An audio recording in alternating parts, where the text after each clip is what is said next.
This channel supports Extra Life in its efforts to raise money for the Children's Miracle Network. For more information about how to donate and join in their efforts, go to the link displayed here. Extra Life. Play games, heal kids.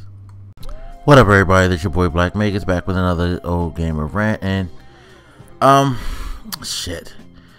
I feel like I just am doing these videos just so I could stop talking about this stuff with people, cause it's very, very tiresome, and I know I'm gonna piss the people off on the podcast. This will probably come out way beyond the podcast, but the reason I say I'm gonna piss them off is because I'm doing this to remove myself from certain conversations, so that I can just point at like my opinion here.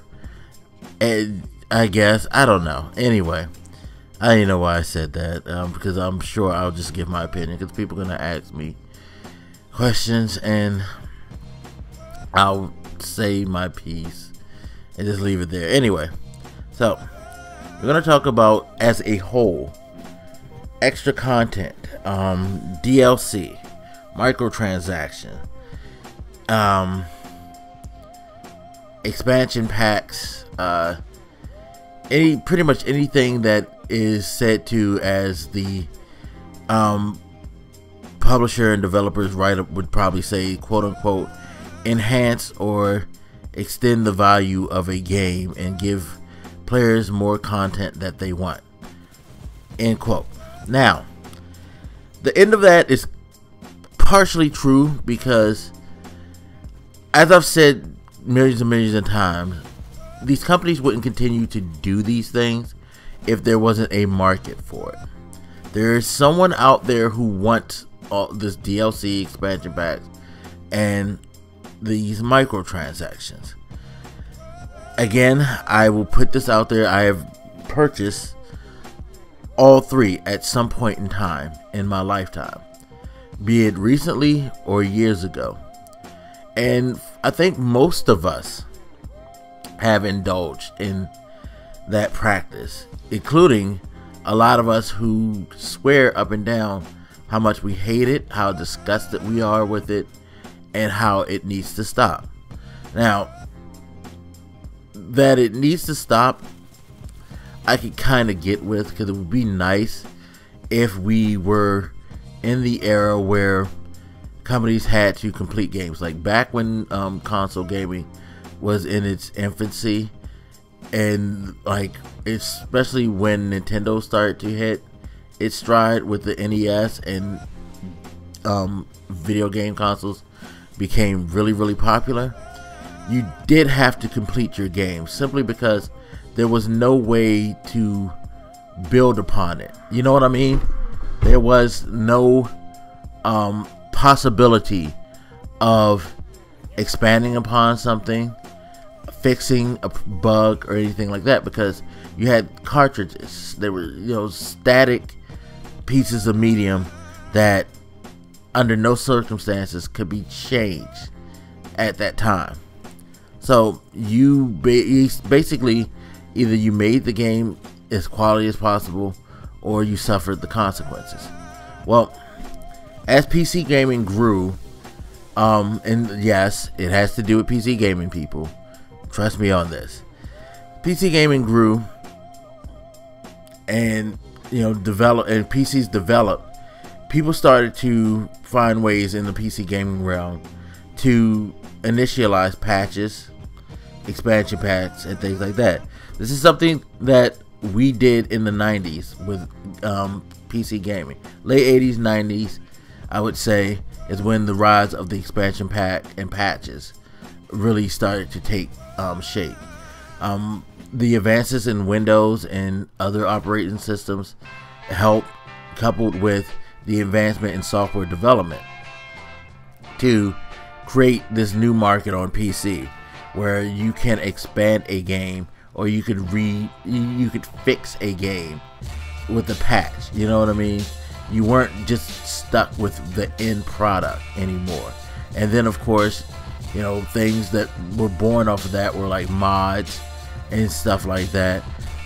You basically, all of that is kind of like the children of this new business model that PC development came up with. You know, hey, you keep saying that this part of the game is glitching out. I'm gonna patch it for you. Don't worry. You know, we're gonna fix this problem for you. You beat the game and you really liked it. Hey, here's an expansion pack for you. I remember one of my favorite games back in the day, game series, was Age of Empires, and they brought the expansion packs to the first one. Age of Empires came out, I want to say 95, I believe was the first one, and it had a couple expansion packs to it. Age of Empires 2 had some expansion packs to it. Now hold on, the first one may not have had one. It may only have one.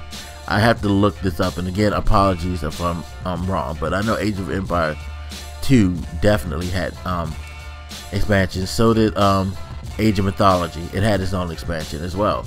But expansions is something that I've been used to and dealing with since the 90s at the least. Because again, it was something that was born in the PC culture. You know, patches, save files, all of that. And as consoles started to grow, they started to incorporate more of the PC style of development, to where we've gotten to now, where things like microtransactions, which were in games like Ultima Online or World of Warcraft, are now in console games more frequently. Something that if you played consoles up until I would say PS2, Xbox, original Xbox era, I guess, you didn't really get that much. And it's funny because Microsoft kind of helped make that even a bigger reality to the console market by coming up with the Xbox One and developing an online gaming service, which allowed these developers to have access to giving gamers patches. Remember, PS2 Online wasn't as serious as Xbox Online. PS2 came with their modem later so that you could connect and game, but it wasn't as robust as Xbox's. Xbox required that you do have a high-speed connection always. You know, I think PS2 did as well, but again, it came after Microsoft established their thing.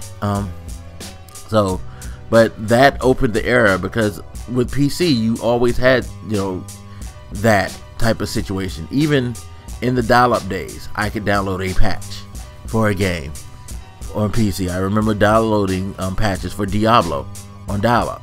You know, it was something that was just always a part of the PC culture, but it moved to consoles, and now it's become such a divisive.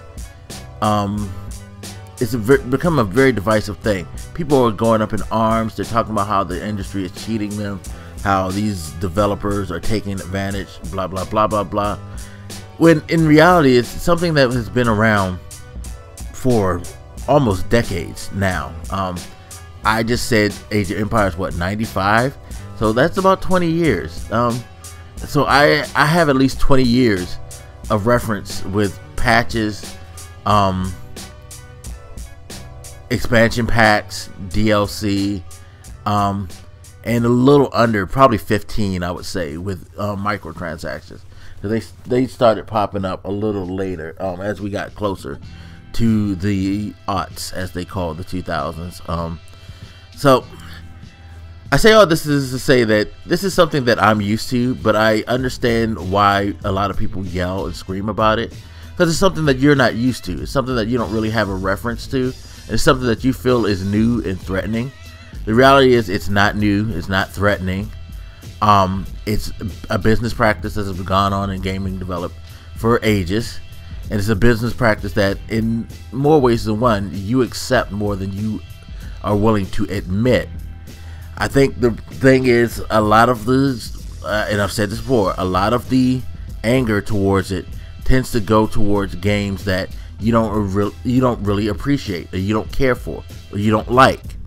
But when it's something that you really endorse, say a Battlefield, Call of Duty, what have you, you'll go and spend that money on expansion packs, microtransactions, and DLC, however you want to put it, because you really enjoy it.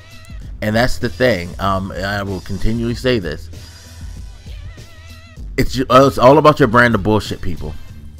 You have to realize that it's about your brand of bullshit. What brand of bullshit you're willing to endorse, and what you're used to.